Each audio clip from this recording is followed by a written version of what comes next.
यस्तो बवाल छ कि रन्डीको छोरा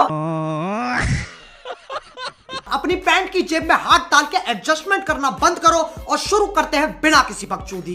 वेलकम टु माई भ्लग। आज चाहिँ यो भ्लगको सेकेन्ड डे हो। आज चाहिँ क्लासबाट अलि रात परिसकेको छ, क्लास पनि हो तर अफिस पनि हो। मेरो लागि त क्लास हो नि त, भर्खर 8 दिन भएको छ, त्यही भएर म क्लासै भन्न चाहेँ। किनभने अबदेखि चाहिँ अफिस भन्छु म।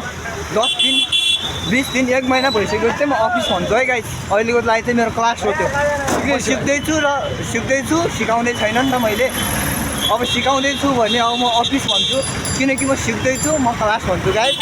यो चाहिँ सिलगढीको रातिको भ्यू हेरौँ न यार। रातिको भ्यू यस्तो बवाल छ कि रन्डीको छोरा, यस्तो बवाल छ। टावर पनि यस्तो दामी छ अनि त्यही भएर चिसो मौसममा ल उहाँ चाहिँ प्रदीप सिनियर हुनुहुन्छ। आज सेकेन्ड डेमा सेकेन्ड टाइममा हुनुहुन्छ।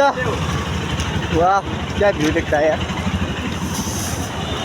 यस्तो भ्यूहरू छ। बाबा म त आफै दङ्ग छक्क परेको छु। के गर्ने त यस्तै छ। रात परिगयो बगालौ, रात परिगयो छमक्कै छमक माया छमक्कै।